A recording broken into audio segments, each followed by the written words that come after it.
ಹೆಂಗಾಕಿದ್ದೀನಿ ರಂಗೋಲಿನ. ಈ ಸತಿ ನಡೆಯೋ ರಂಗೋಲಿ ಕಾಂಪಿಟೇಷನ್ ನಲ್ಲಿ ನನ್ಗೆ ಫಸ್ಟ್ ಪ್ರೈಸ್. ಸರಿ ಬಾ, ಹೂವ ತಂದ್ ಮಧ್ಯದಲ್ಲಿ ಇಡೋಣ. ಬರಲ್ಲ ಹೋಗೆ. ಹೋಗೆಲ್ಲೇ, ನನಗೆ ಗೊತ್ತು ನಿನಗೆ ಹೊಟ್ಟೆ ಕಿಚ್ಚು ಅಂತ. ನಾನೇ ಹೂವ ತಗೊಬಂದಿರ್ತೀನಿ.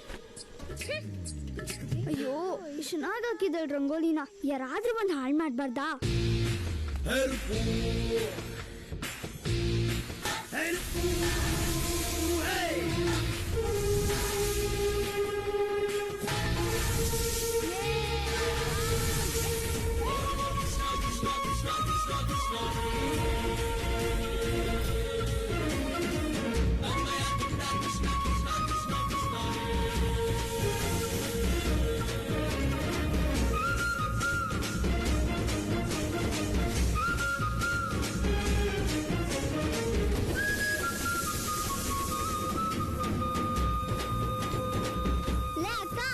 ರಂಗೋಲಿ ಫಸ್ಟ್ ಪ್ರೈಸ್ ಕೊಡೋಕೆ ಗಂಗೋಲಿ ಬಂದಿದ್ದಾನೆ, ಬಾರೆ.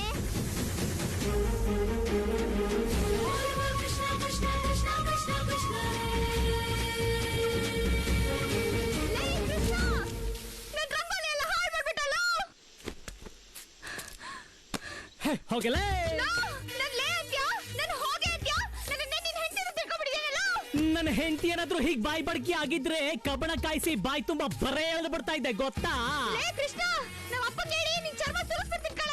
ಮನೆಗೆ ಹೋಗಿ ಕುರಿಗಿರಿ ಇದ್ರೆ ಚರ್ಮ ಸುಲ್ದು ಕೆಂಡಲ್ ಸುಟ್ಟು ಉಪ್ಪು ಖಾರ ಸೌರಿ ನಿಮ್ಮ ಅಪ್ಪನ ಕುತ್ಕೊಂಡು ತಿನ್ನು ಅಂತ ಹೇಳು.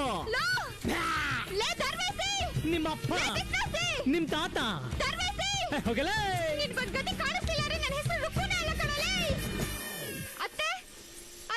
ಏನ್ ರುಕ್ಕು? ಕೃಷ್ಣ ನಾನು ಹಾಕಿದ ರಂಗೋಲಿನೆಲ್ಲ ಹಾಳು ಮಾಡ್ಬಿಟ್ಟ. ಹಬ್ಬದ ದಿನನೂ ಅವ್ನ ನಿನ್ ಜೊತೆ ಜಗಳ ಆಡ್ಬೇಕಾ? ಹೋಗ್ಲಿ ಬಿಡು, ಆಮೇಲೆ ನಾನೇ ನಿನಗೆ ಚೆನ್ನಾಗಿ ರಂಗೋಲಿ ಹಾಕೊಡ್ತೀನಿ. ಪೂಜೆ ಮಾಡ್ಬೇಕಮ್ಮ.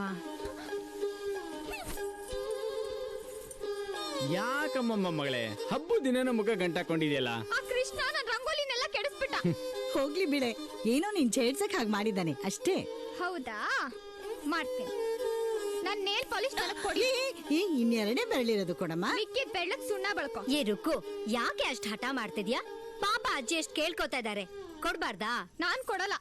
ಪ್ರತಿ ವಿಷಯಕ್ಕೂ ಆ ಕೃಷ್ಣನ್ನೇ ವಹಿಸ್ಕೊಂಡ್ ಬರ್ತೀರಾ. ನಿಮ್ಗೆಲ್ಲ ಹೇಳೋದೇ ವೇಸ್ಟ್. ಆ ಕೃಷ್ಣನ್ ಕತೆಗೆ ನಾನೇ ಕ್ಲೈಮ್ಯಾಕ್ಸ್ ಬರಿತೀನಿ.